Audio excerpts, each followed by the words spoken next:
Good evening to all of you. Welcome to the civil point institute Indore. तो guys continue करेंगे।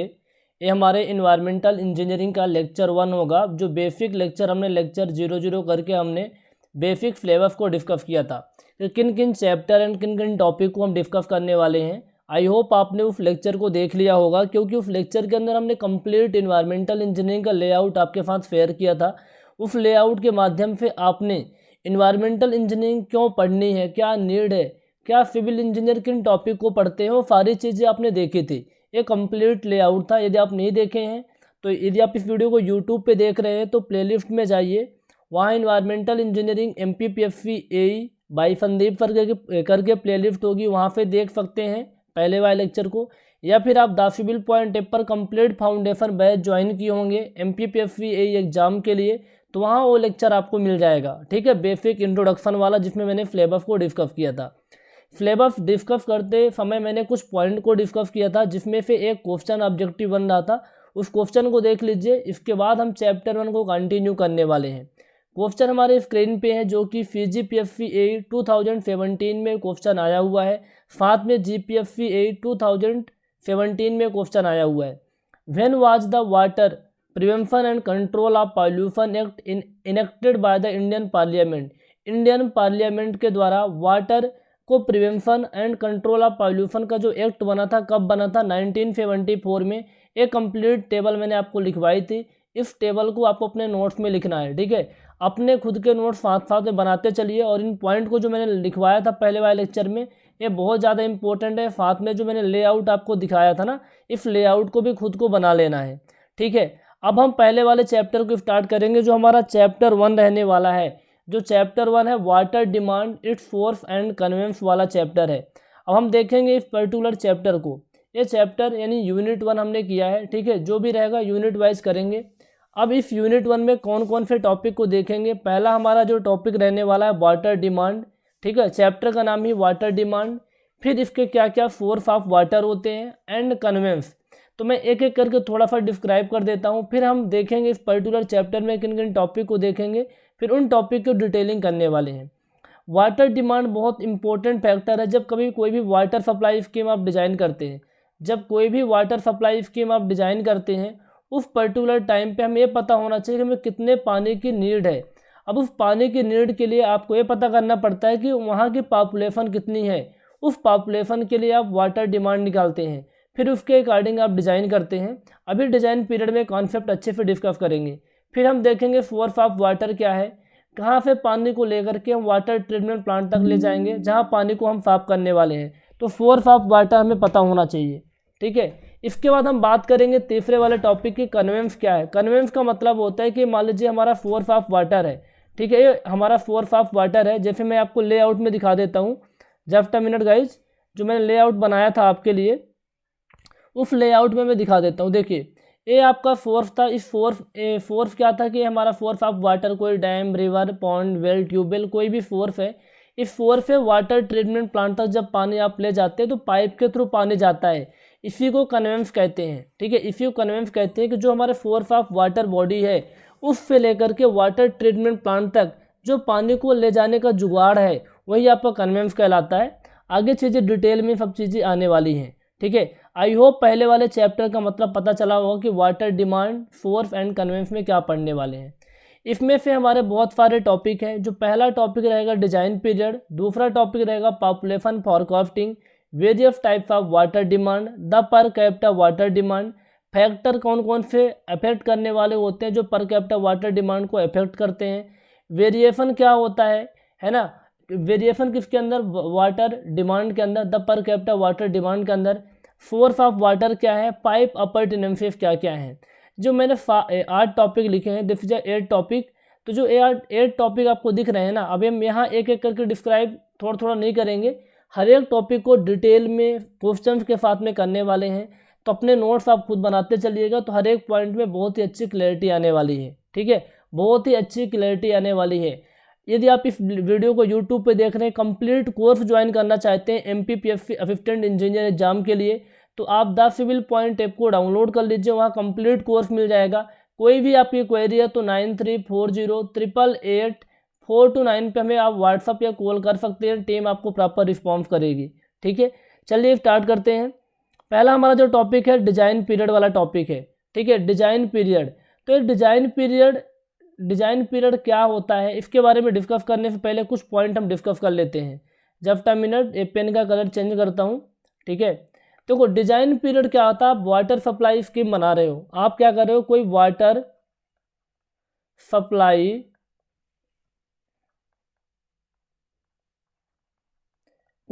Supply scheme बना रहे हो, तो बहुत बड़ा बिग प्रोजेक्ट होता है। जो वाटर सप्लाई स्कीम होता है बहुत बड़ा प्रोजेक्ट होता है। अब एक बार बनता है ना तो कई सालों तक चलता है। ऐसा नहीं कि आज आपने 2023 में बनाया, ठीक है 23 लग चुका है ना कल से, 2023 में आपने बनाया फिर आपने 2025 में रिप्लेस कर दिया, ऐसा नहीं कर सकते। ये बहुत बड़ा प्रोजेक्ट होता है और इस प्रोजेक्ट को बनाने में करोड़ों रुपए खर्च होते हैं। तो हमें ये ध्यान रखना पड़ता है कि जो प्रोजेक्ट है, जो हमारा प्रोजेक्ट है, इसकी डिज़ाइन पीरियड कैसे निर्धारित करें, कैसे, तो इसका सिंपल सा एक कैलकुलेशन होता है। पहले तो हमें देखते हैं कि उस पर्टिकुलर टाउन में जहां हम सप्लाई करने वाले हैं पानी, समझते चलिए स्टोरी के फॉर्म में सारे फंडे क्लियर होंगे। जिस पर्टिकुलर टाउनशिप में आप पानी को सप्लाई करने वाले हैं, ठीक है, जिस पर्टिकुलर टाउनशिप के लिए वाटर सप्लाई स्कीम डिज़ाइन कर रहे हैं, वहाँ कितनी पॉपुलेशन है, हमें देखना पड़ेगा। तो मान लीजिए प्रेजेंट में आपने जो सेंसस हुए होंगे, जो जनगणना हुई होगी, उसके अकॉर्डिंग आपको डेटा मिलेगा। अब आप मान लीजिए वहाँ पॉपुलेशन है 5 लाख, कितनी पॉपुलेशन है, मान लीजिए 5 लाख, और 5 लाख पॉपुलेशन के लिए आप वाटर सप्लाई स्कीम डिज़ाइन करते हैं। ठीक है, हालांकि ये सेगमेंट के अंदर होता है, बहुत अलग अलग पॉपुलेशन को अलग अलग सेगमेंट में तोड़ा जाता है, फिर उसके अकॉर्डिंग डिज़ाइन किया जाता है। हम मान लेते हैं 5 लाख पॉपुलेशन है, 5 लाख पॉपुलेशन के लिए वाटर सप्लाई स्कीम डिज़ाइन कर रहे हैं। अब एक बात बताइए, जो वाटर सप्लाई स्कीम आप डिज़ाइन करेंगे तो इसको डिज़ाइन करने में टाइम लगेगा, मान लीजिए 3 साल या 5 साल का टाइम लगता है। जनरली आजकल जो टाइम लगता है 5 साल का टाइम लग जाता है किसी भी बड़े प्रोजेक्ट को कंप्लीट होने में। अब 5 साल का टाइम इसमें लग गया। अब यहाँ पास जो पॉपुलेशन है टाइम के साथ बढ़ेगी, है ना, पॉपुलेशन टाइम के साथ बढ़ेगी। तो यहाँ 5 लाख पॉपुलेशन है और आपको बनाने में 5 साल लग गए हैं। तो आप ये देखिए, जो वाटर सप्लाई स्कीम का जो डिज़ाइन पीरियड होता है 20 to 30 ईयर जनरली होता है। तो 20 साल बाद या फिर 30 साल बाद यहाँ की पॉपुलेशन कितनी होगी, 20 साल बाद या फिर 30 साल बाद यहाँ की पॉपुलेशन कितनी होगी। यदि आपने 5 लाख के हिसाब से डिज़ाइन कर दिया तो बहुत बड़ी प्रॉब्लम क्रिएट हो जाएगी, क्योंकि आने वाले टाइम में फक्त 7 लाख पॉपुलेशन हो जाए, 8 लाख पॉपुलेशन हो जाए, और आपने 5 लाख के अकॉर्डिंग डिज़ाइन किया, तो प्रॉपर आप जो वहाँ की जनता की पानी की डिमांड होगी आप फुलफिल नहीं कर पाएंगे। ठीक है, तो आपको ये ध्यान रखना है कि जब तक हमारी वाटर सप्लाई स्कीम चलने वाली है, मान लीजिए वाटर सप्लाई स्कीम आपकी चलती है 20 साल के लिए, तो आफ्टर 20 ईयर्स जो पॉपुलेशन इस पर्टिकुलर टाउनशिप की है वो पॉपुलेशन कितनी हो जाएगी, ये चीज़ें कैलकुलेट करनी होती है। जब ये आप कैलकुलेट कर लेंगे कि भाई पॉपुलेशन आने वाले 20 साल बाद इतनी हो जाएगी, इस पर्टिकुलर टर्म को बोला जाता है पॉपुलेशन फॉरकास्टिंग। क्या बोला जाता है, पॉपुलेशन फॉरकास्टिंग आपने कर लिया। अब देखिए, जब वाटर सप्लाई स्कीम बनाएंगे तो बहुत बड़े अलग अलग यूनिट आएंगे आपके पास, aeration tank, sedimentation tank, distribution system अलग अलग आएंगे, सबका डिज़ाइन पीरियड होता है। यदि आपने 20 साल के लिए डिज़ाइन किया है तो डिस्ट्रीब्यूशन सिस्टम भी आपका 20 साल के लिए चलना चाहिए। ऐसा नहीं कि बीच में सर्विस बंद हो जाए, उसको 15 साल के लिए आप डिज़ाइन नहीं कर सकते। यदि आपका जब तक वाटर सप्लाई स्कीम चले, ठीक है, वाटर सप्लाई स्कीम चले, तब तक आपका जो यूनिट है वर्क करना चाहिए। तो हर एक यूनिट का डिज़ाइन पीरियड होता है, कब तक वो सर्विस देना चाहिए, उन डिज़ाइन पीरियड के बारे में बात करेंगे। तो आई होप आपको समझ में आया होगा कि पॉपुलेशन फॉरकास्टिंग क्या होता है, वाटर डिमांड क्या होती है। वाटर डिमांड यहीं से निकाला जाता है। वाटर डिमांड कैसे निकालेंगे, सिंपल सा हो जाएगा कि हमारे पास पॉपुलेशन पता चल जाएगा, फिर हम देखेंगे किस टाइप की सिटी है। मान लीजिए हमारे पास पॉपुलेशन आ गया 8 लाख, तो 8 लाख इंटू कितना पानी चाहिए, मान लीजिए 200 लीटर पर हेड पर डे पानी चाहिए, तो वाटर डिमांड इजिली कैलकुलेट कर लेंगे। ये चैप्टर का मतलब था।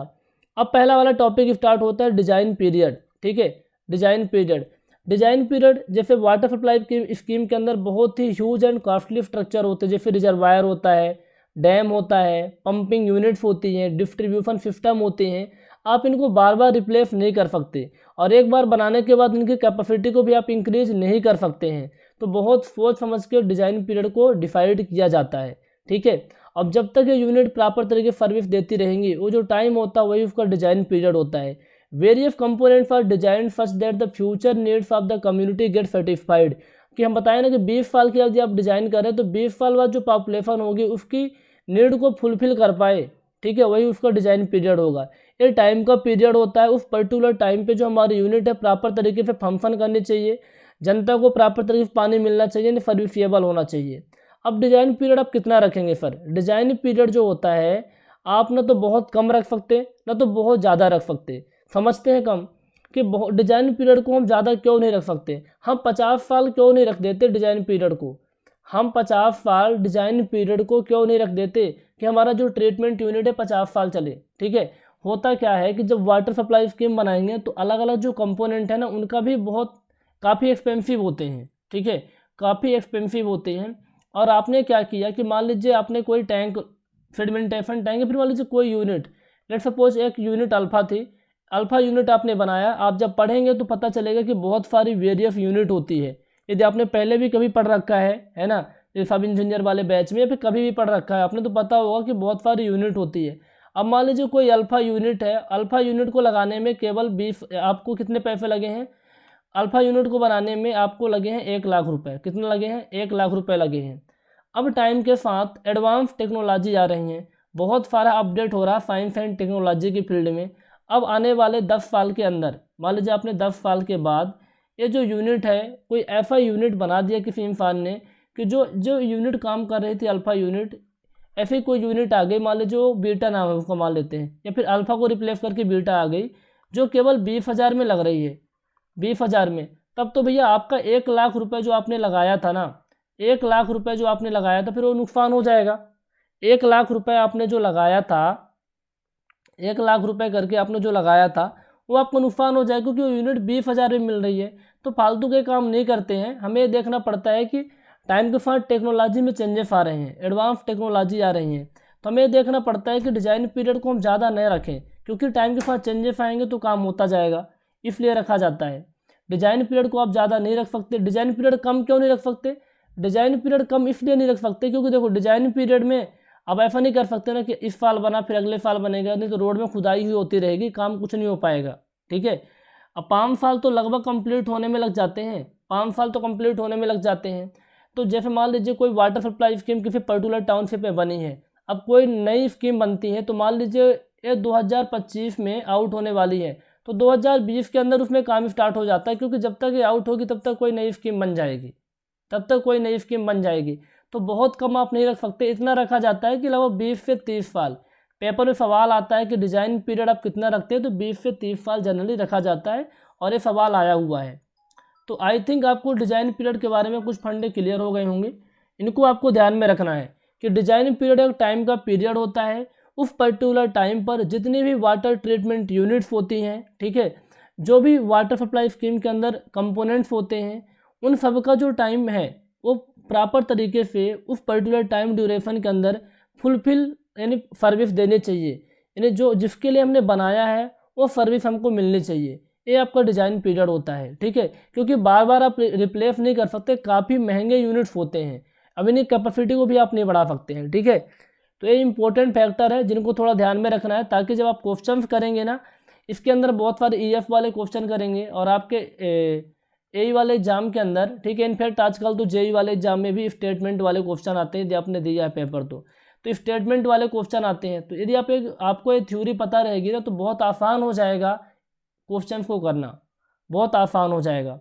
तो डिज़ाइन पीरियड ना तो बहुत ज़्यादा रख सकते हैं, ना तो बहुत कम रख सकते हैं, क्योंकि टेक्नोलॉजी में चेंजेस आ रहे हैं। बहुत कम रखने से नुकसान है कि आपको बार बार फिर वही रोड में खुदाई करवाओ, पाइप बिछवाओ और पानी सप्लाई करने का काम करवाओ, इतना कम नहीं कर सकते हैं।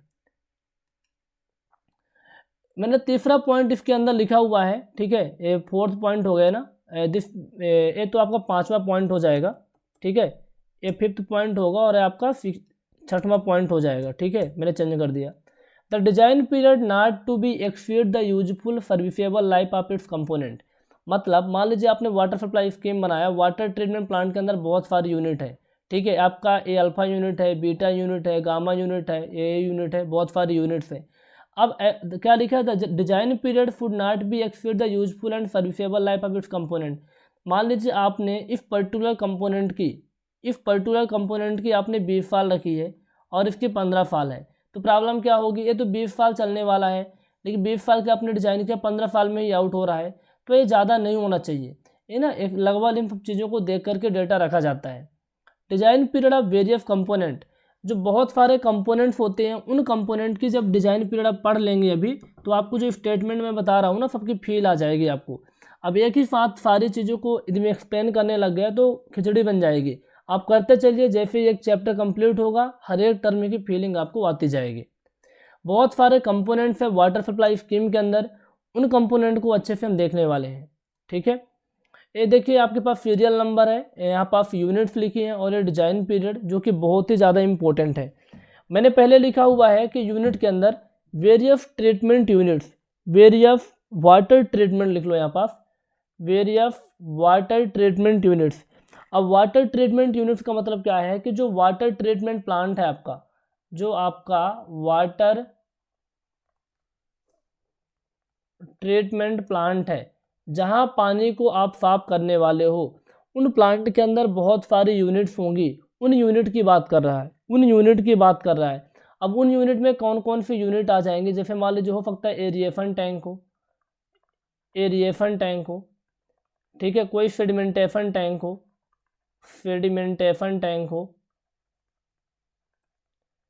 वाटर ट्रीटमेंट प्लांट में जब आगे आप पढ़ेंगे तो उन यूनिट का नाम पता चल जाएगा आपको। मैंने जब 2 एग्जाम्पल के लिए आपको लिखवा दिया है, ठीक है।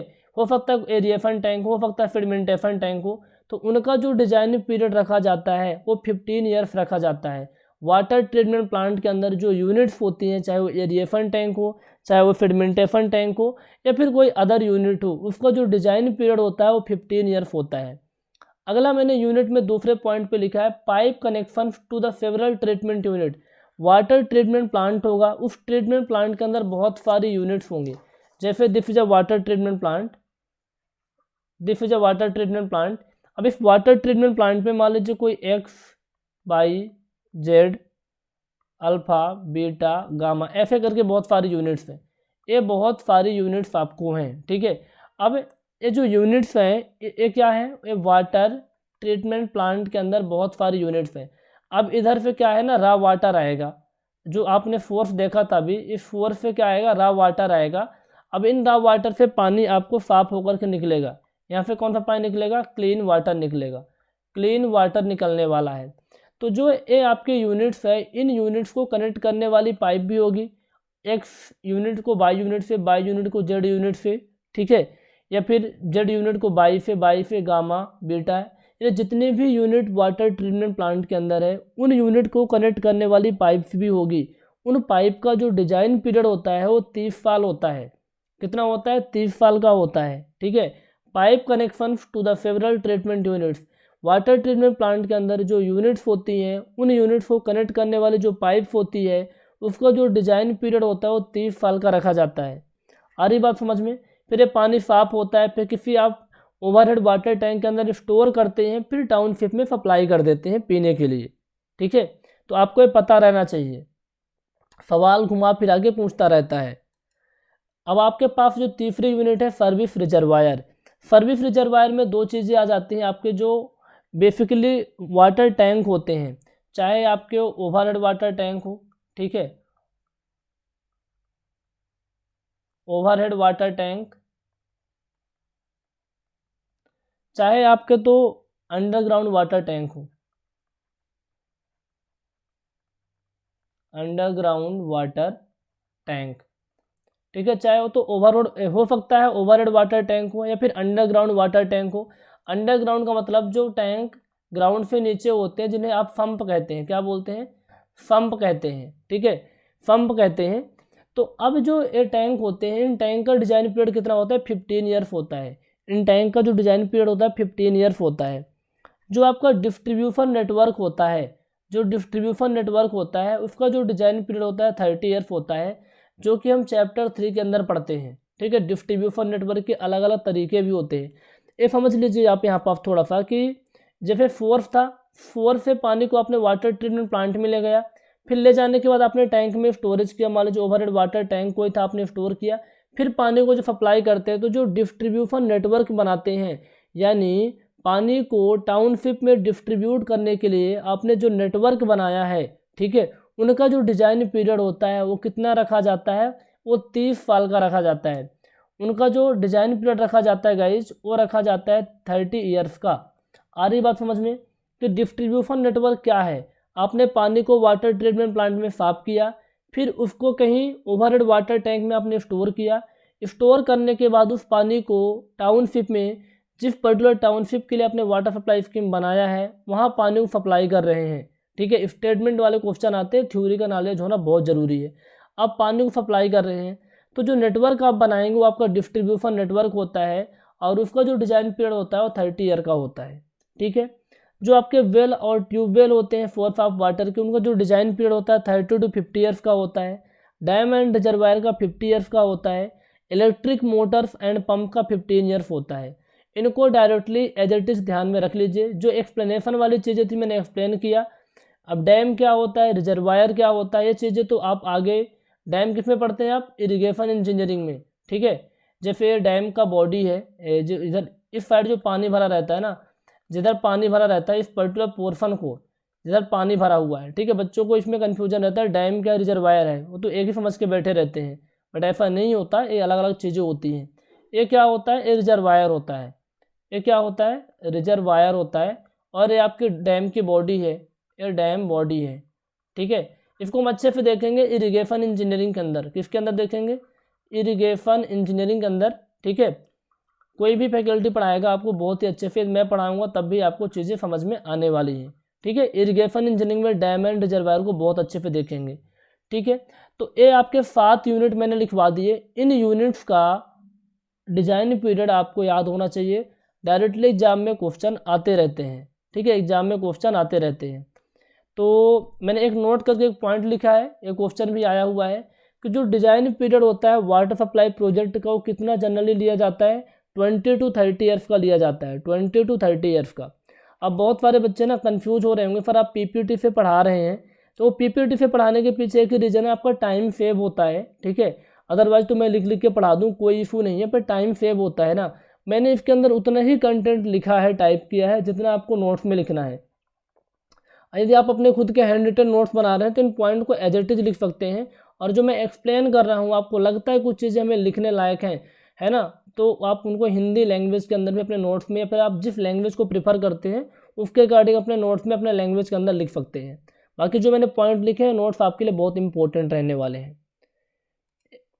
तो मैंने पहला वाला टॉपिक आपको बताया है ना, पहला वाला टॉपिक क्या था, डिज़ाइन पीरियड। तो डिज़ाइन पीरियड वाला टॉपिक आई होप आपको समझ में आ गया होगा। अब डिज़ाइन पीरियड से जो क्वेश्चन पूछे गए हैं उन क्वेश्चन को हम कर लेते हैं। क्वेश्चन हमारी स्क्रीन के अंदर है। ठीक है, ये क्वेश्चन हमारी स्क्रीन के अंदर है।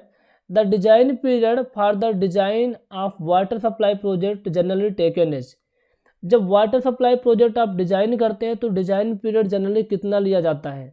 आपके पास 4 ऑप्शन है, 20 से 30 years, less than 10 years, 50 years, more than 50 years. तो मैंने जनरली जो मैंने नोट करके लिखवाया था कि वाटर सप्लाई प्रोजेक्ट का जनरली 20 to 30 ईयर्स लिया जाता है, और एज इट इज़ क्वेश्चन पूछा हुआ है।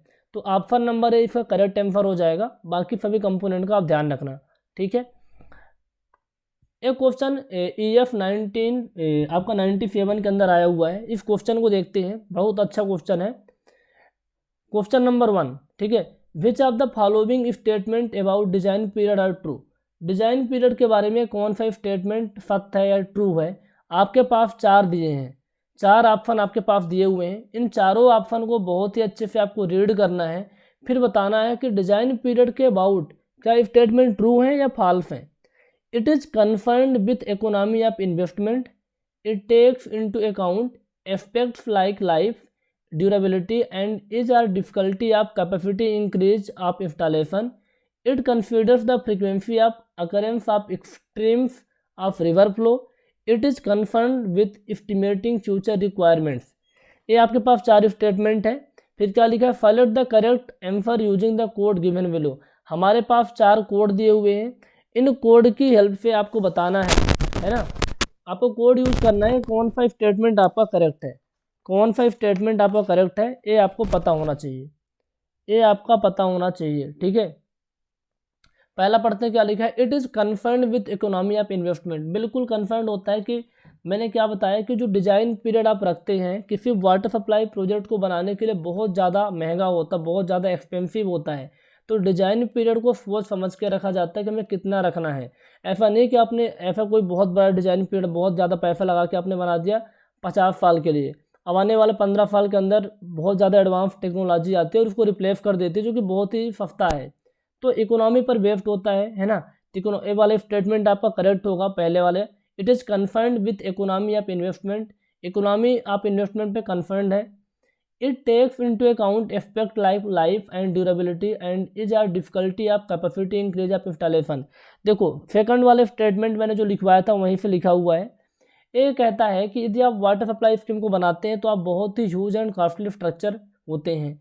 अब उनको एक बार आपने इंस्टॉल कर दिया तो बार बार तो आप निकाल नहीं सकते, कैपेसिटी को आप इंक्रीज नहीं कर सकते, है ना। उसकी लाइफ एंड ड्यूरेबिलिटी भी रहती है कुछ ना कुछ, ठीक है। तो ये स्टेटमेंट भी करेक्ट है जो कि डिजाइन पीरियड के बारे में बात कर रहा है।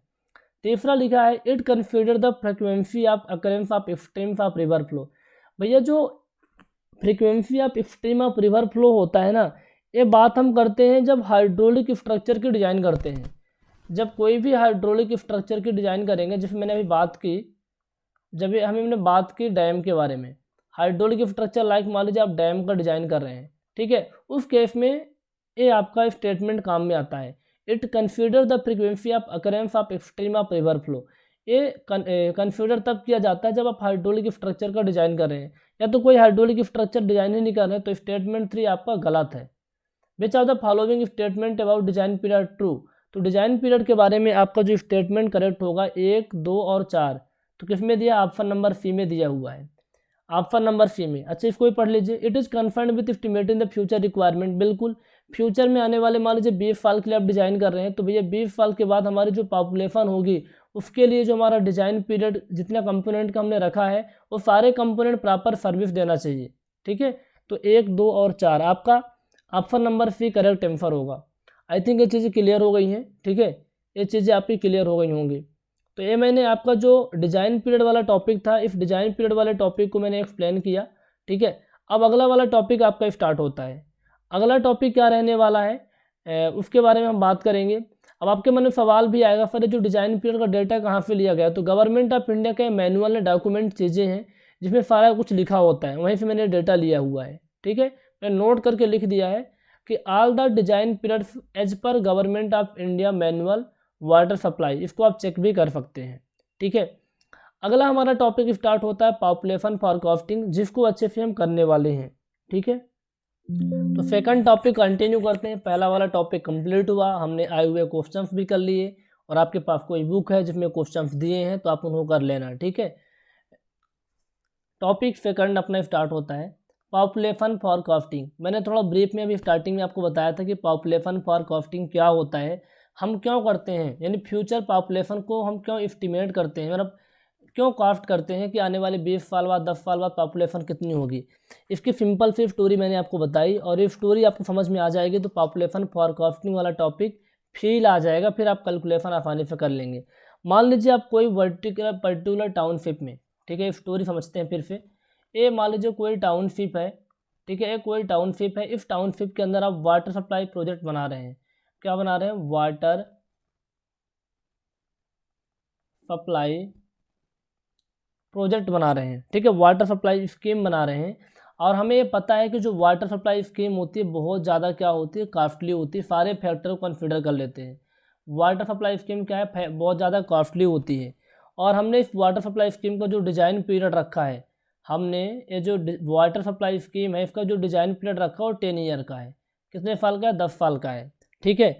अब मान लीजिए यहाँ इस पर्टिकुलर टाउन में हमें वाटर सप्लाई स्कीम बनाना है, तो क्या करना पड़ेगा। सिंपल सी बात है, आपको पानी चाहिए, तो आप क्या करेंगे, सोर्स पता कर लेंगे। आपने सोर्स पता कर लिया कि भैया हमारे पास एक सोर्स ऑफ वाटर है, इस सोर्स ऑफ वाटर, लेकिन उस सोर्स ऑफ वाटर की कैपेसिटी कितनी होनी चाहिए, ठीक है। यदि आप मान लीजिए सोर्स ऑफ वाटर है, कोई वेल है, ट्यूबवेल है, डैम है, रिजर्वायर, कुछ भी, कैपेसिटी कितनी होनी चाहिए, ठीक है। तो हमें ये पता होना चाहिए कि जहाँ हम पानी सप्लाई करने वाले हैं, जिस पर्टिकुलर टाउन से हम सप्लाई करने वाले हैं, वहाँ की जनता कितनी है, वहाँ पॉपुलेशन कितनी है, जनता कितनी है। तो मान लीजिए यहाँ पर यहाँ जनता जो है 5,000 जनता है, 5,000 लोग रहते हैं। ये 2023 की बात कर रहा हूँ कि 5,000 लोग यहाँ रहते हैं, ठीक है। 5,000 लोग रहते, तो क्या आप 5,000 लोगों के लिए वाटर सप्लाई स्कीम को बना दोगे? आने वाले 10 साल बाद यानी 2033 के अंदर, 2033 के अंदर जो पॉपुलेशन होगी कितनी होगी? आपने 5,000 के लिए वाटर सप्लाई स्कीम को बना दी, ठीक है, आपने 5,000 लोगों के लिए आपने वाटर सप्लाई स्कीम को बना दिया और आने वाले 10 साल के अंदर या पॉपुलेशन 8,000 हो जाती है, तो वाटर सप्लाई स्कीम भैया फेल हो जाएगी, कोई मतलब नहीं बनेगा। आपने इतने बड़े प्रोजेक्ट के अंदर इतना ज़्यादा खर्चा किया है, गवर्नमेंट के करोड़ों रुपए आपने इसके अंदर लगाए हैं, लेकिन उसका कोई मतलब नहीं बनेगा ना, क्योंकि आपकी वाटर सप्लाई स्कीम तो अल्टीमेट फेल हो रही है। 8,000 लोग हो गए हैं और 5,000 लोगों के हिसाब से आपने डिज़ाइन किया है, तो हम ऐसा ना हो इसलिए करते हैं कि भैया 2033 तक हमारा प्रोजेक्ट चलने वाला है, तो 2033 के अंदर हमारी पॉपुलेशन कितनी होगी उसको हम कैलकुलेट कर लेते हैं। हमारे पास सेंसस का डेटा होता है, जनगणना का डेटा होता है, उसके बिहाफ पर हम कैलकुलेशन कर लेते हैं कि 2033 के अंदर इतनी पॉपुलेशन होगी। इसकी बहुत सारी मेथड्स होती हैं, उन मेथड्स के बारे में हम डिस्कस करने वाले हैं, ठीक है। अच्छा, पॉपुलेशन ग्रोथ किस किस पर डिपेंड करता है? ये तो डिपेंड करता है कि बर्थ रेट क्या है उस पर्टिकुलर एरिया में, ठीक है, डेथ रेट क्या है ना, किस रेट से लोगों का जन्म हो रहा है, किस रेट से लोग है ना एक्सपायर हो रहे हैं, और किस रेट से माइग्रेशन हो रहा, पलायन हो रहा है। मान लीजिए आपने विजयनगर, इंदौर के अंदर विजयनगर के लिए आपने डिज़ाइन किया है, ठीक है। अब मान लेते हैं रैंडम, मैंने मान लिया 5,000, हालांकि यहाँ बहुत लोग रहते हैं, 5,000 नहीं है, काफ़ी ज़्यादा पॉपुलेशन है विजयनगर का। तो ये 5,000 के लिए यदि आपने किया है, आपने 5,000 के लिए आपने डिज़ाइन किया है, और आने वाले टाइम के अंदर यहाँ माइग्रेशन कितना हो रहा है, यहाँ लोग एक शहर से दूसरे शहर में कितना ज़्यादा जा रहे हैं, ठीक है, तो उस पर भी डिपेंड करता है कि पॉपुलेशन का ग्रोथ रेट किस तरीके से रहेगा। तो बर्थ रेट पे डिपेंड करता है, डेथ रेट पे डिपेंड करता है और माइग्रेशन पे डिपेंड करता है। तो तीनों फैक्टर पता होना चाहिए। पॉपुलेशन फॉरकास्टिंग क्या है, ये चीज़ें मैंने आपको बता दी। आप चाहो तो अपने नोट्स के अंदर अपने लैंग्वेज में इसको अच्छे से लिख सकते हैं कि हम पॉपुलेशन फॉरकास्टिंग क्यों करते हैं, क्या होती है पॉपुलेशन फॉरकास्टिंग। पॉपुलेशन ग्रोथ किस किस पर डिपेंड करता है? बर्थ रेट पे डिपेंड करता है, डेथ रेट पे डिपेंड करता है और आपके माइग्रेशन पर डिपेंड करता है, ठीक है। अब हम बात करेंगे सर, जो पॉपुलेशन फॉरकास्टिंग हमें पता करना है कि आने वाले 10 साल बाद, 20 साल बाद पॉपुलेशन कितनी होगी, तो इसके लिए क्या तरीका है आपके पास? हमारे पास कोई तरीका नहीं है। इन्वायरमेंटल साइंटिस्ट जो इंजीनियर हैं वो बहुत सारे आपके ऑलरेडी यहाँ नियम मेथड्स दिए गए हैं, उन मेथड्स को हम पढ़ेंगे, ठीक है, उन मेथड्स को पढ़ने वाले हैं। Various methods of population forecasting, it is very very important topic. जो कुछ भी मैं बता रहा हूँ बहुत ही ज़्यादा इंपॉर्टेंट है, ठीक है। जो इम्पोर्टेंट नहीं रहेगा, देखो हर बार अब ये कहना कि कौन सा इम्पोर्टेंट है कौन सा इम्पोर्टेंट नहीं है, सब कुछ इंपॉर्टेंट चीज़ें डिस्क्राइब कर रहा हूँ, ठीक है। बाकी जो इम्पोर्टेंट नहीं लगेगा फिर भी मैं पढ़ाता हूँ आपको नॉलेज के लिए, तो आप उसको मैं कंसिडर करके बता दूंगा पहले से ही आपको, लेकिन सारी इंपॉर्टेंट चीज़ें डिस्कस की जा रही हैं, ठीक है। Various methods of population forecasting, तो हमारे पास बहुत सारी मेथड्स होती हैं। इन मेथड्स को हम दो पार्ट में डिवाइड करने वाले हैं। पहला हमारा जो होता है, एक होता है न्यूमेरिकल मेथड्स, दूसरा होता है ग्राफिकल मेथड्स। एक होता है न्यूमेरिकल मेथड्स, दूसरा हमारे पास होता है ग्राफिकल मेथड।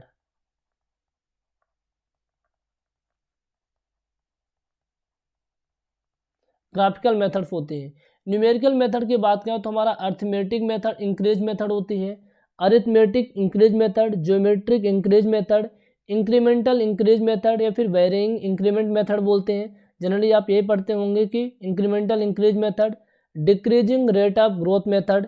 ये जो आपके मेथड होते हैं, ये जो चार मेथड होते हैं, ये चारों के चारों मेथड आपके किसके अंदर आते हैं? न्यूमेरिकल मेथड के अंतर्गत आते हैं। बाकी के जो रेस्ट ऑफ द मेथड होते हैं वो ग्राफिकल मेथड में आते हैं। जैसे सिंपल ग्राफिकल मेथड, ठीक है, पहला आपको क्या, simple graphical method, comparative graphical method, master plan या फिर जोनिंग मेथड, रेशियो मेथड और लॉजिस्टिक कर्व मेथड। जनरली आप सोचेंगे सर हम तो केवल दो ही पढ़ते थे ग्राफिकल मेथड के अंदर, आप तो बहुत सारे लिखवा दिए हैं। अब आजकल ट्रेंड चेंज हो रहा है, क्वेश्चन इन सब टॉपिक से भी कई बार आ जाते हैं, तो उनको भी हम डिस्कस करने वाले हैं। अब यहाँ पर मैं बता देता हूँ कौन कौन से इंपॉर्टेंट बहुत ज़्यादा है। एक तो आपका अरिथमेटिक इंक्रीज मेथड बहुत ज़्यादा इंपॉर्टेंट है, ज्योमेट्रिक इंक्रीज मेथड बहुत ज़्यादा इंपॉर्टेंट है ना। इंक्रीमेंटल भी थोड़ा सा आप कर सकते हैं, लेकिन ये दो मेथड बहुत ज़्यादा इंपॉर्टेंट है, ठीक है।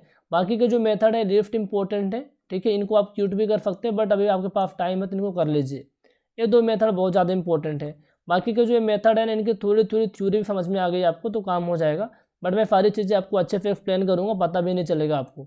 ठीक है, कौन कौन सी मेथड जनरली हम पढ़ते थे, है ना, जो अलग अलग बैचेस होते हैं। ठीक है, इसमें तो हम बहुत ही बेसिक टू एडवांस जाने वाले हैं। एक तो लॉजिस्टिक कर्व मेथड पढ़ते थे, दूसरा कंपैरेटिव पॉपुलेशन मेथड पढ़ते थे। कंपैरेटिव ग्राफिकल मेथड या फिर कंपैरेटिव पॉपुलेशन मेथड और लॉजिस्टिक कर्व मेथड, यानी 6वें नंबर की मेथड और जो 9th नंबर की मेथड है, इस वाले को पढ़ते थे, बाकी चीज़ें हम छोड़ देते थे। लेकिन अब सब कुछ हम पढ़ने वाले हैं। ठीक है, इन सारी मेथड्स को पढ़ेंगे। अब पहला वाला मेथड हम स्टार्ट करते हैं, अरिथमेटिक इंक्रीज मेथड। ठीक है, इस मेथड को हेडिंग बना लीजिए और इसको आप अच्छे से लिखिए। अरिथमेटिक इंक्रीज मेथड, इसके अंदर बहुत सारे न्यूमेरिकल भी करेंगे और बेसिक फंडामेंटल भी सीखेंगे। यदि इस मेथड की बात करें, इसमें जो पॉपुलेशन इंक्रीजेस होती है कांस्टेंट रेट से इंक्रीज होती है। जो as per this method population increases at constant rate, किस तरीके से कांस्टेंट रेट से इंक्रीज करेगी एक न्यूमेरिकल के माध्यम से एक्सप्लेन करूँगा। दूसरा बहुत ही खास और इम्पोर्टेंट पॉइंट है जो आपके एग्जाम के लिए बहुत इंपॉर्टेंट है कि अरिथमेटिक इंक्रीज मेथड का यूज कहाँ करते हैं। देखिए, यदि आप इस मेथड का यूज करके पॉपुलेशन फॉरकास्ट करते हैं तो पॉपुलेशन फॉरकास्ट की वैल्यू क्या होती है, कम आती है। अब ये तो वैल्यू कम आती है तो हमें देखना पड़ेगा किस टाइप के सिटी के अंदर पॉपुलेशन ग्रोथ कम होती है। तो मान लीजिए कोई ओल्ड सिटी है, कोई पहले से पुरानी स्टेब्लिश्ड सिटी है, तो वहाँ जो पॉपुलेशन ग्रोथ रेट होता है वो क्या होता है, लो होता है। उस केस में उस पर्टिकुलर टाउन के अंदर अरिथमेटिक इंक्रीज मेथड का यूज़ करते हैं। मान लीजिए कोई न्यू डेवलपिंग सिटी है, कोई न्यू डेवलपिंग सिटी है, तो उस पर्टिकुलर केस के अंदर वहाँ जो पॉपुलेशन ग्रोथ रेट रहने वाला है वो बहुत ज़्यादा रहने वाला है, पॉपुलेशन ग्रोथ रेट ज़्यादा रहने वाला है। उस केस में हम यूज़ करते हैं ज्योमेट्रिक, कौन सी मेथड यूज़ करते हैं, आपका जो न्यूमेरिकल मेथड का जो मैंने पार्ट बताया ये आपका यूज़ होता है ज्योमेट्रिक इंक्रीज मेथड। ठीक है, वर्ल्ड सिटीज़ के अंदर अरिथमेटिक इंक्रीज मेथड, और आपका कोई न्यू डेवलपिंग सिटी है जहाँ पॉपुलेशन ग्रोथ रेट बहुत तेज़ी से है, तो जो वैल्यू आती है ज्योमेट्रिक इंक्रीज मेथड से वो ज़्यादा आती है। क्या आती है, ज़्यादा आती है, इसलिए ज्योमेट्रिक इंक्रीज मेथड का यूज़ करते हैं। वर्ल्ड सिटीज़ के अंदर वहाँ तो ऑलरेडी पॉपुलेशन ग्रोथ रेट बहुत ही कम होता है, तो ऐसी मेथड का यूज़ करते हैं जिस मेथड से हम कैलकुलेट करें तो वैल्यू कम आए, वो आपका होता है arithmetic increase method. I hope आपको ये चीज़ समझ में आ गई होगी। अब इसके बारे में हम बात करेंगे, कुछ और इम्पोर्टेंट पॉइंट है। ठीक है, यहाँ पर तो एक पॉइंट मैं लिख देता हूँ। ठीक है, यहाँ पर फिर पॉइंट टाइप नहीं है, इनको मैं लिख देता हूँ। ठीक है, just a minute.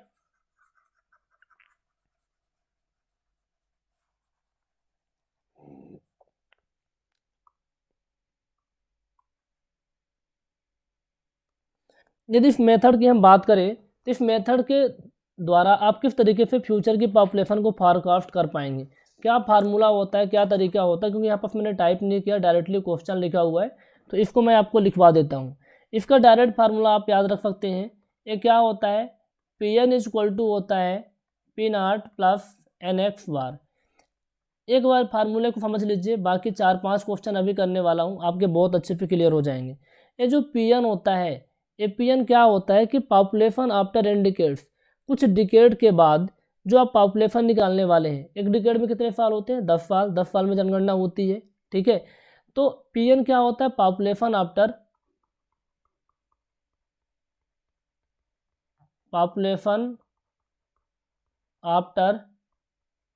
N decades. N decades के बाद पॉपुलेशन कितनी रहने वाली है, न्यूमेरिकल करूँगा अच्छे से क्लियर हो जाएगा। P0 क्या है, P0 क्या कि प्रेजेंट में पॉपुलेशन कितनी है। यदि मान लीजिए 2000 के अंदर पॉपुलेशन आपको दी हुई है और 2000 आपको 20 के अंदर पॉपुलेशन फॉरकास्ट करना है, तो प्रेजेंट पॉपुलेशन कितनी हो जाएगी, 2000 वाली। तो P0 क्या है, population at present, population present में कितनी है, पॉपुलेशन एट प्रेजेंट टाइम में पॉपुलेशन कितनी है। ठीक है, एन क्या होता है आपका, एन होता है नंबर ऑफ डिकेड्स, ये क्या होते हैं, नंबर ऑफ डिकेड्स। एक्स बार क्या होता है, एक्स बार होता है कि एवरेज इंक्रीज इन पॉपुलेशन पर decades, average increase in population पर डिकेड्स। हर एक डिकेड किस रेट से पॉपुलेशन इंक्रीज हो रही है, हर डिकेड ऑन एन एवरेज हर डिकेड पॉपुलेशन कितनी इंक्रीज होती है। आप इसको हिंदी के अंदर लिख लो, बहुत काम की चीज़ है कि हर ऑन एन एवरेज हर डिकेड पॉपुलेशन किस रेट से इंक्रीज होती है। ये आपका एक्स बार है। मैं अभी एक छोटा सा कैलकुलेशन करके आपको बताऊंगा, तो वहाँ से आपको आइडिया लग जाएगा किस तरीके से चीज़ें होती हैं। फार्मूला याद रहेगा, अर्थमेटिक इंक्रीज मेथड जो पॉपुलेशन ओल्ड सिटीज के लिए होता है। और मैं दूसरा पॉइंट बताया कि पीएन यानी पॉपुलेशन आफ्टर एन डिकेड के बाद जो पॉपुलेशन निकालने वाले हैं उसका जो फार्मूला होता है P not plus n x bar होता है। पी नॉट क्या होता है, हमारा पॉपुलेशन प्रेजेंट में कितना है, एन होता है नंबर ऑफ डिकेड्स, और एक्स बार होता है कि एवरेज इंक्रीज इन पॉपुलेशन पर डिकेड, ऑन एन एवरेज किस रेट से पॉपुलेशन पर डिकेड इंक्रीज होती है। यहाँ तक बात समझ में आ गई तो बहुत अच्छी बात है, ठीक है, बहुत ही अच्छी बात है, ठीक है। आगे हम बात करते हैं, आगे हम बात कर लेते हैं। एक हमारे पास क्वेश्चन है, ये क्वेश्चन EF 2014 के अंदर पूछा गया है, और इसी क्वेश्चन के माध्यम से मैं आगे इस कॉन्सेप्ट को भी एक्सप्लेन करने वाला हूँ, इस कॉन्सेप्ट को भी एक्सप्लेन करने वाला हूँ। तो इस क्वेश्चन को अच्छे से देखिए। क्वेश्चन नंबर 3, क्वेश्चन को पढ़ना है और इसके आंसर्स भी देना है। यदि आप पहले से पढ़े हुए हैं तो आप कर सकते हैं, अदरवाइज ये क्वेश्चन मैं करवा देता हूँ, इसके बाद खुद से क्वेश्चन को करिएगा। क्वेश्चन नंबर 3 है, population level over 5 decades of a small town are given below. कोई छोटा सा शहर है, कोई स्मॉल टाउन है, तो 5 डिकेड का डेटा आपके पास दिया हुआ है। 5 ईयर नहीं कह सकते, 5 डिकेड है यानी 50 साल हो जाएगा ना। तो 5 साल जो 5 बार जो सेंसस हुए हैं, जनगणना हुई है, उसका डेटा आपके पास में है, ठीक है। ये हमारा 1960 से लेकर के 2000 तक का डेटा है। पहले वाले कॉलम में ईयर दिया हुआ है, दूसरे वाले में पॉपुलेशन दिया हुआ है। फिर सवाल क्या पूछा है, the population of the town in the year 2020 estimated by arithmetic increase method will be. 2020 के अंदर पॉपुलेशन कितनी होगी। अब किस मेथड से करना है, मेथड आपको मेंशन किया हुआ है, arithmetic increase method, arithmetic increase method. मान लीजिए मेंशन ना रहे तो किस मेथड से करेंगे, आगे हम उसके बारे में भी बात करने वाले हैं।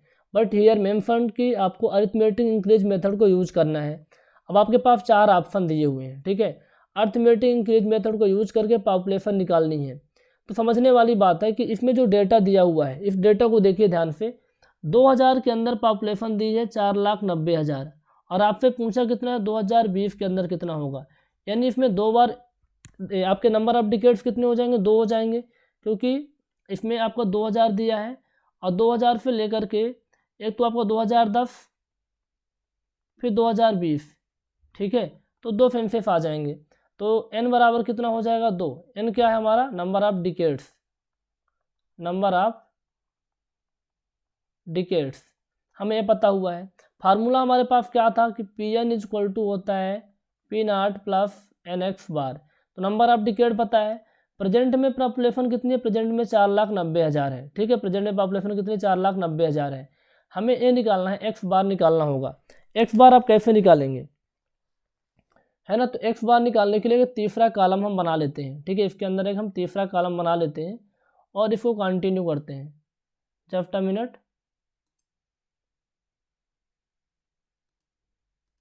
ठीक है। तीसरा कॉलम मैंने यहाँ बना दिया है। आपको थोड़ा सा शायद दिख नहीं रहा होगा, तो मैं इसको बना देता हूँ अच्छे से, ठीक है। यहाँ पर आप देखिए, तीसरे वाले कॉलम में आपको निकालना है कि इंक्रीज इन पॉपुलेशन, पॉपुलेशन कैसे इंक्रीज हो रही है, इंक्रीज इन पॉपुलेशन, यानी आपको पॉपुलेशन किस कैसे इंक्रीज हो रही है उसको आपको निकालना है। तो अब यहाँ पर आप देखिए, फायदे पेन में मैं कलर चेंज कर लेता हूँ, यदि आपको डार्क दिख रहा है तो ब्लैक कर लेता हूँ, अच्छा दिखेगा, ठीक है। 1960 के अंदर यानी 1960 में आपकी जो पॉपुलेशन थी 2,50,000 थी, और 1970 के अंदर 2,80,000 हो गई। तो अब देखिए कि एक दशक के अंदर पॉपुलेशन कितनी बढ़ी है। 60 से 70 होने पर पॉपुलेशन आपकी जो बढ़ी है, ठीक है, 1960 से 70 होने पर जो पॉपुलेशन आपकी बढ़ी है वो 30,000 से बढ़ी है। किससे बढ़ी है, 30,000 से। तो आप यहाँ पास कितना लिखेंगे, 30,000, ठीक है। फिर 1980 से लेकर के 1980 से लेकर के 1970 से 80 तक, 1970 से 80 तक जो पॉपुलेशन बढ़ी है 2,80,000 है, 3,40,000 है। तो कितने हो जाएंगे, 60,000। कितने हो जाएंगे, 60,000। फिर 3,40,000 से 4,20,000, तो 40,000 तो हमारे पास 60,000, 60, 20, 80,000, कितने हो जाएंगे, 80,000। फिर हमारा 4,20,000 से 4,90,000, ये हमारे पास कितना हो जाएगा, ये 4,90,000, ठीक है।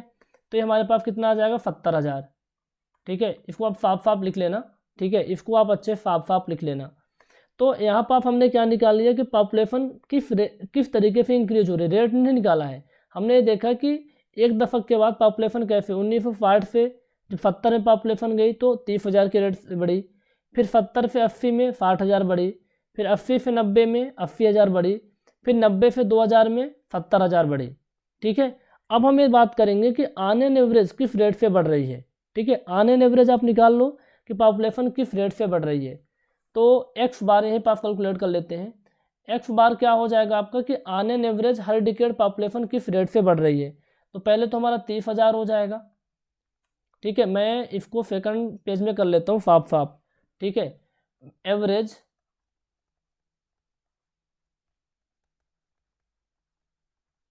इंक्रीज पर decades, on an average population किस रेट से पर डिकेड इंक्रीज हो रही है। तो जो आपका एक्स बार हो जाएगा कितना था 30,000, फिर कितना अपना था 60,000, फिर अपना कितना था 80 और 70 था, है ना। 80,000 प्लस 70,000, ठीक है। और ध्यान इसमें गलती क्या कर, आप डिवाइड किससे करेंगे, आप एवरेज इस ईयर का नहीं निकाल रहे हो, आप एवरेज इसका निकाल रहे हो। तो 1 2 3 4 4 से आपको डिवाइड करना है। मैंने कई बार देखा है कि बच्चे इसमें गलती कर बैठते हैं, इससे डिवाइड कर देते हैं, फिर नंबर आपके जो डिकेड से 5 दिए हैं, नहीं आपने जो डिफरेंसेस निकालने हैं उससे आपको डिवाइड करने कितने संख्या में है। तो ये आपके 4 हैं, 4 से आप डिवाइड कर दो। आप इसको ऐड करो, आपके पास फिर 30,000 है, 60,000 90,000 हो जाएगा, और ये आपका हो जाएगा 1.5 लाख। इसको आप ऐड करो, ऐड करने के बाद कितना आएगा 90, और ये आपका हो जाएगा तो कितना हो जाएगा 30,000 और 60,000 90,000 हो गया, ठीक है। और ये 80,000 और 70, तो ये आज आपका हो जाएगा 2,40,000। कितना हो जाएगा 2,40,000। आप 4 से डिवाइड करेंगे, किससे डिवाइड करेंगे 4 से डिवाइड करेंगे, तो 4 छंग 24, यानी आपके पास कितना आ जाएगा 60,000। कितना आ जाएगा 60,000 आ जाएगा। मतलब ऑन एन एवरेज हर डिकेड 60,000 से पॉपुलेशन इंक्रीज हो रही है।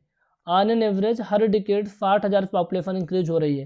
मैं फिर बता देता हूँ, पहले आपको डिफरेंसेस निकालने हैं। एक क्वेश्चन में ढंग से करवा रहा हूँ, बाकी आपको करना है। यहाँ पर आपने डिफरेंसेस निकाल लिए, डिफरेंसेस निकालने के बाद इनका एवरेज निकालना है। एवरेज कैसे निकालेंगे, सबको ऐड करके जितने नंबर में अपने डिवाइड कर दिया, ठीक है। तो ये हमारा आया 2,40,000, 2,40,000 को 4 से डिवाइड किया 60,000, यानी ऑन एन एवरेज हर डिकेड जो पॉपुलेशन है 60,000 से इंक्रीज हो रही है। तो आपको क्या निकालना है कि 2020 के अंदर कितनी पॉपुलेशन होगी। तो 2020 के अंदर निकालना है ना आपको, यानी P2020 प्रेजेंट पॉपुलेशन कितनी थी, प्रेजेंट पॉपुलेशन यानी आपके 2000 के अंदर 4,90,000 पॉपुलेशन थी। तो आपने प्रेजेंट पॉपुलेशन कितनी हो जाएगी 2000 वाली लेना है, plus number of decades into x bar, यही था ना। तो ये आपकी आ जाएगी 4,90,000 प्लस नंबर ऑफ डिकेड कितने हो जाएंगे 2 हो जाएंगे, इंटू ये हमारा 60,000 हो जाएगा। तो 4,90,000 और 1,20,000, इसको आप ऐड कर दीजिए तो कितना हो जाएगा, ये आपका 6,10,000 हो जाएगा। कितना हो जाएगा 6,10,000। ऑप्शन देख लीजिए, कोई ऑप्शन हो तो। ये option number C correct answer होगा, ऑप्शन नंबर सी करेक्ट होगा। बहुत ही आसान सा सवाल था, आई होप आप कर लेंगे। फार्मूला पता है कि Pn इक्वल टू कितना होता है P0 प्लस NX बार होता है। Pn क्या होता है, पॉपुलेशन आप कम निकालने वाले हैं। यहाँ पर n में गलती मत करना, आप जो लास्ट में आपको दिया रहता है लास्ट वाला ए वाला होता है, जो लास्ट आपके पास पॉपुलेशन दिया हुआ है ना। प्रेजेंट में क्या है भाई 2000 में आप बैठे हुए, लेट सपोज आप जो कैलकुलेशन कर रहे हो आप ये मान के कर रहे हो कि 2000 में है, तो 2000 में ये पॉपुलेशन है, तो पॉपुलेशन एट प्रेजेंट किसको मानेंगे, इसी को मानेंगे ना। यदि मान लीजिए हमारे पास 2023 हैं और 2000 हम 43 के लिए कर रहे हैं, 2043 के लिए हम कैलकुलेशन कर रहे हैं, तो प्रेजेंट में पॉपुलेशन 2023 वाले मांगेंगे। बाकी इसके पहले जो पॉपुलेशन हमको दी होगी 2013 के अंदर 2003 के अंदर तो दी रहेगी, ठीक है। तो आई होप आपको ये चीज़ें क्लियर हुई होंगी। बाकी आगे और करते हैं, कुछ और हमारे पास इंपॉर्टेंट सवाल हैं। उससे पहले एक हमने थ्योरेटिकल क्वेश्चन भी लिया हुआ है, ये क्वेश्चन नंबर 4 है, इसको पढ़िए अच्छे से। ये क्वेश्चन 4 क्या कहता है कि on which of the following factors does the population growth in a town normally depend. किसी भी टाउन का जो पॉपुलेशन ग्रोथ रेट होता है कि किस रेट से पॉपुलेशन ग्रोथ होने वाली है, किस पर डिपेंड करता है। On which of the following factors does the population growth in a town normally depend. Population growth इनमें से किन फैक्टर पर डिपेंड करता है किसी भी टाउन का। मैंने आपको लिखवा दिया था, डायरेक्ट EF 2003 में क्वेश्चन पूछा हुआ है। एक तो बर्थ एंड डेथ रेट पर डिपेंड करता है, दूसरा माइग्रेशन पर डिपेंड करता है। तो 1 और 2 यानी ऑप्शन नंबर बी आपका करेक्ट आंसर हो जाएगा। यहाँ पर आप क्या लिखा है, probability growth and logistic growth. आपको ये समझ में नहीं आ रहा होगा क्या, बाकी जब मैं मेथड बताऊंगा ना पॉपुलेशन फोरकास्टिंग की, लॉजिस्टिक ग्रोथ मेथड वगैरह, तो ये आपके क्लियर हो जाएंगे। बट आपको भी डायरेक्टली यदि आपको याद रहेगा तो आप टिक कर देंगे, ऑप्शन नंबर भी करेक्ट होगा। ये दोनों टर्म आगे वाले मेथड्स में क्लियर होंगे। हमारे पास एक सवाल है, जो सवाल SSC JEE 2019 के अंदर पूछा हुआ है।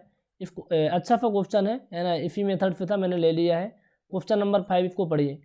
Calculate the population by end of 2011 by the arithmetical increase method. ये कहता है 2011 में आपको कैलकुलेट करना है, 2011 के अंदर आपको पॉपुलेशन कैलकुलेट करना है अर्थमेटिक इंक्रीज मेथड को यूज़ करके। ठीक है, हमारे पास क्वेश्चन में डेटा क्या क्या दिए हुए हैं, 1951 से लेकर के 1981 तक का ईयर दिया हुआ है और उसके रिकमेंडेशन में उसके डेटा दिए हुए हैं।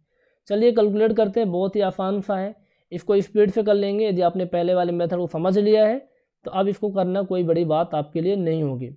सबसे पहले में क्या निकालना होता है, सबसे पहले में डिफरेंसेस निकालने होते हैं। हमने डिफरेंस निकालना है कि increase in population, her decade population कैसे इंक्रीज हो रही है। ठीक है, तो इस कॉलम में आप लिखना चाहो तो लिख सकते हैं इंक्रीज इन पॉपुलेशन। पॉपुलेशन आपको इंक्रीज करना है, ठीक है। तो मतलब इंक्रीज नहीं करना है, इंक्रीज इन पॉपुलेशन देखना है कि हर डिकेड पॉपुलेशन किस रेट से इंक्रीज हो रही है। ठीक है, ये चलिए देखते हैं। 1951 में 1 लाख थी, 1,09,000, तो 9,000 इंक्रीज हो गई। ठीक है, फिर यहाँ से कितना हो जाएगा, 7,000 इंक्रीज हो गई। ठीक है, फिर 1,16,000 से 1,28,000 हो गया ना, तो 12,000 इंक्रीज हो गया। कितना, 12,000। अब आपको क्या निकालना है, एक्स बार निकालना है कि एक्स बार क्या होता है, एवरेज इंक्रीज इन पॉपुलेशन। मैं लैंग्वेज नहीं लिख रहा हूँ, एक्स बार क्या है, एवरेज इंक्रीज इन पॉपुलेशन पर डिकेड्स। लिख देता हूँ, चलो, एवरेज इंक्रीज इन पॉपुलेशन पर डिकेड्स। ठीक है, पर डिकेड किस जो ऑन एवरेज पॉपुलेशन जो इंक्रीज हो रही है। अच्छा, एक आपके मन में डाउट आया होगा, जो मैंने स्टेटमेंट लिखाया था, मैं उसके भी क्लियर कर देना चाहता हूँ। जस्ट अ मिनट, मैंने क्वेश्चन करवाया, मैंने क्या लिखा था, as per this method population increase at constant rate. तो यही चीज़ है, आप जो निकाला था आपने कैलकुलेट करके ना, यहाँ पास जो 60,000 आया था, हमें मानते हैं कि ऑन एन एवरेज जो पॉपुलेशन इंक्रीज हो रही है ना, 60,000 के रेट से इंक्रीज हो रही है। इसका मतलब ये था। चलिए करते हैं इस सवाल को। एक्स बार क्या है, एवरेज इंक्रीज इन पॉपुलेशन पर डिकेड, है ना। तो ऑन एन एवरेज पर डिकेड पॉपुलेशन किस रेट से इंक्रीज हो रही है, इसको कैलकुलेट कर लेते हैं। तो हमारे पास डायरेक्टली इसको कैलकुलेट कर रहा हूँ, ठीक है, इसमें कोई तीर मारने वाली बात नहीं है। 9, 7, 16, 16, 12, 28, तो कितना हो जाएगा, 28,000 आ जाएगा।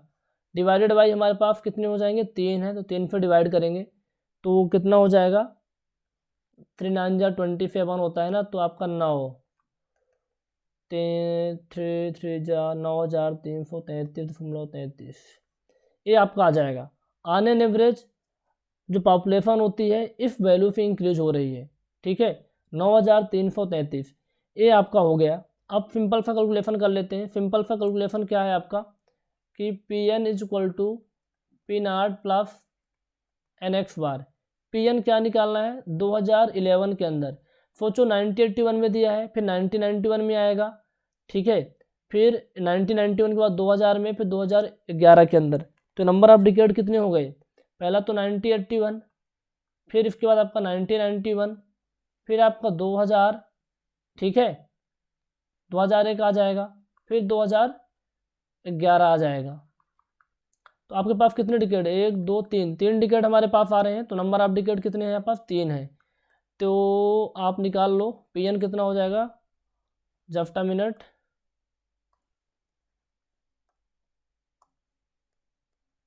इरेज क्यों नहीं हो रहा भाई, इरेज हो गया ना, इरेज हो गया। ठीक है। तो आप यहाँ पर देखो आपको क्या निकालना है, 2011 के अंदर प्रेजेंट में पॉपुलेशन कितनी दी थी, प्रेजेंट में आपका 9081 वाला आप लेंगे, तो P9081 प्लस एन हमारे पास कितना है, 2 है, एक्स बार कितना है हमारे पास 9333,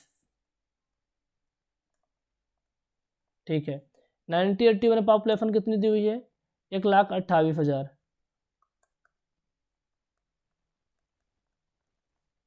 प्लस इसको आप कैलकुलेट कर लीजिए फटाफट, ठीक है। इसको आप कैलकुलेट करिए, तो जब आप कैलकुलेट करेंगे है ना, यहाँ पर 2 नहीं होगा, नंबर ऑफ डिकेट 3 आ रहे हैं ना, 3 मैंने यहाँ दिखाया ना कि 1981 फिर 1991 फिर 2001 फिर 2011, तो 3 आ रहे हैं, ठीक है। तो नंबर ऑफ डिकेट आप 3 कर लेंगे, फिर इसको कंप्लीट आप फॉलो करिएगा।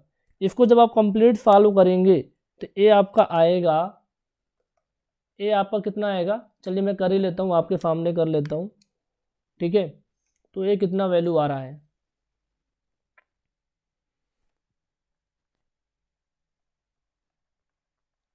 एक लाख 55,999, ठीक है। यदि आप नॉर्मल कोई सा एग्जाम जेई वाला एग्जाम देते हैं, लेट सपोज आप फिफ्टी जेई का एग्जाम दे रहे हैं या फिर सब इंजीनियर का एग्जाम दे रहे हैं, जहाँ कैलकुलेटर अलाउ नहीं है तो हाथ से करना होगा, और जिन एग्जाम में जैसे MPPFCI वगैरह में कैल्फी अलाउ रहती है ना, तो उस केसेस में आप कैलकुलेटर का यूज़ कर सकते हैं। बट आप इन हैंड प्रैक्टिस करिए, क्योंकि बहुत सारे आप एग्जाम देते रहते हैं, और MPPFCI के लिए आप डेडिकेटेड हैं तो सिंपल सी बात है, आपको आप कैल्फी का यूज कर सकते हैं। 1,55,999 आ रहा है, या 2011 के अंदर जो पॉपुलेशन इतनी हो जाएगी।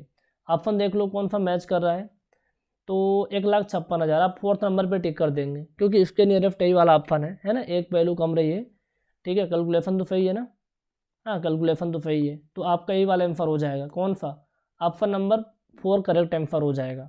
बहुत अच्छा सवाल था, है ना। तो आई होप आपको जो अरिथमेटिक इंक्रीज मेथड से कोई सा भी न्यूमेरिकल आएगा आप कर ले जाएंगे। चलिए फटाफट करिए क्वेश्चन, और मैं आपको दिखा रहा हूँ जो EF 2002 के अंदर क्वेश्चन आया हुआ है। The population figures in a growing town are as follow. सारे टॉपिक के सारे क्वेश्चन, मान लीजिए कोई भी टॉपिक करेंगे ना, उसके जितने भी क्वेश्चन आए हुए हैं EF के अंदर, गेट के अंदर, सारी स्टेट के एजन के अंदर, जेजन के अंदर सारे क्वेश्चन करवा देंगे, इसके बियॉन्ड कुछ बचेगा नहीं, ठीक है। पढ़ाने को तो बहुत कुछ होता है, आप कितना भी पढ़ा दो, लेकिन हमें वो चीज़ें पढ़ाना है आपको ना जो डायरेक्टली एग्जाम में आती हैं, ठीक है। इन्वायरमेंटल इंजीनियरिंग को 200 घंटे में पढ़ेंगे तब भी कम पड़ेगा, लेकिन आपको मैं उतना पढ़ाऊंगा जितना एग्जाम के लिए इंपॉर्टेंट है, लेकिन उतना बहुत ही अच्छे से करवा दूंगा, उसके बियॉन्ड कुछ बचेगा नहीं।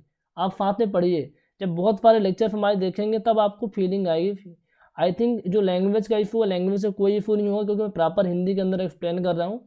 फिर भी कोई आपके सजेशन है तो आप कमेंट कर सकते हैं, या फिर जो मैंने नंबर स्टार्टिंग में दिया था उस नंबर पे हमें पर्सनली व्हाट्सअप कर सकते हैं।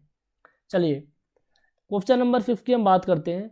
The population figures in a growing town are as follow. हमारे पास कोई ग्रोविंग टाउन है जिसमें पॉपुलेशन कुछ डेटा दिया हुआ है, ठीक है।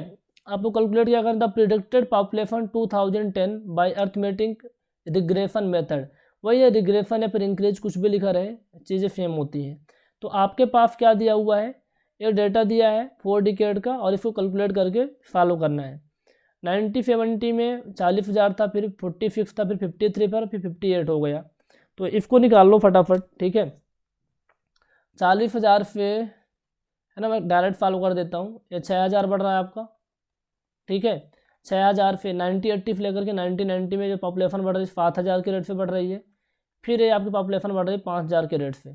तो ऑन एन एवरेज किस रेट से पॉपुलेशन बढ़ रही है, 7, 6, 13, 5, 18, 18,000 आ जाएगा। आप 3 से डिवाइड कर देंगे तो 6,000 आ जाएंगे।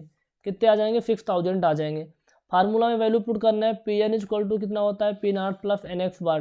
जो डायरेक्ट फार्मूले आपको टिप्स में याद हो गए होंगे, क्योंकि मैंने बहुत सारे सवाल आपको करवा दिए साथों साथ। तो ये देखो आपका Pn इक्वल टू, Pn कितना हो जाएगा, यानी 2010 में आप निकाल रहे हो, चलो ठीक है। P0 कितना, प्रेजेंट पॉपुलेशन कितनी है, 58 है, 58,000 है। नंबर ऑफ डिकेड कितना हो जाएगा, 2,000 है, 2010 में निकालना है, 1 हो जाएगा ना, 1 हो जाएगा। और एवरेज कितना है, ऑन एन एवरेज जो पॉपुलेशन हो रही है हर डिकेड 6,000 से बढ़ रही है, किससे बढ़ रही है, 6,000 से बढ़ रही है, तो ये आपका 6,000 हो जाएगा। तो कितना आ जाएगा, 54। तो option number C correct answer हो जाएगा, option number C will be correct answer. बहुत आसान था, कर लेंगे, है ना। चलिए नेक्स्ट क्वेश्चन की बात करते हैं, क्वेश्चन नंबर 7 की। ये क्वेश्चन बहुत अच्छा क्वेश्चन है, जो मैंने बताया था इसी क्वेश्चन आया हुआ है, ठीक है। अब इसमें मैंने एग्जाम का नाम नहीं लिखा है, किसी भी एग्जाम में आया होगा, चलिए कर लेते हैं। Which of the following method is used which of the following method is used to forecast the population of old and very large city. कोई ओल्ड एंड बहुत ही लार्ज सिटी है, ठीक है, कोई बहुत लार्ज स्टेब्लिश्ड सिटी है, वहाँ पॉपुलेशन फॉरकास्ट करना है तो किस मेथड का यूज़ करेंगे आप? Arithmetical increase method, geometrical progression method, graphical method, logistic curve method. अब इन मेथड को और पढ़ेंगे। मैंने दो के बारे में थोड़ा सा बताया था कि जो ओल्ड सिटी की जब कोई बात करेगा, ओल्ड और इस्टेब्लिश्ड सिटी की बात करेगा, ओल्ड और इस्टेब्लिश्ड सिटी की बात जब होगी तो अरिथमेटिक इंक्रीज मेथड आएगा। जब आपके पास कोई न्यू डेवलपिंग सिटी आएगी, कोई न्यू डेवलपिंग सिटी होगी जहाँ ज़्यादा हमारे पास चांसेस है कि पॉपुलेशन इंक्रीज होगी, पॉपुलेशन ग्रोथ रेट ज़्यादा रहने वाला है, ठीक है, वहाँ यूज़ करते हैं ज्योमेट्रिक प्रोग्रेशन मेथड। तो यहाँ पास क्या पूछा? Old and very large city, तो option number A correct answer हो जाएगा, option number A correct answer हो जाएगा, ठीक है। ये तो ये आपका पहला वाला टॉपिक था, ठीक है, पहला वाला टॉपिक। तो इस लेक्चर को हम यहीं एंड कर रहे हैं, ठीक है, इस लेक्चर को हम यहीं एंड कर रहे हैं, बाकी की चीज़ें कंटिन्यू करेंगे। तो आज का जो लेक्चर था जिसको हम समराइज करें तो हमने क्या क्या चीज़ें सीखी हैं। हमारा पहला हमने कॉन्सेप्ट देखा डिज़ाइन पीरियड, हमने क्या देखा? Design period. दूसरा हमने देखा है आपका पॉपुलेशन फॉरकास्टिंग के मेथड में अरिथमेटिक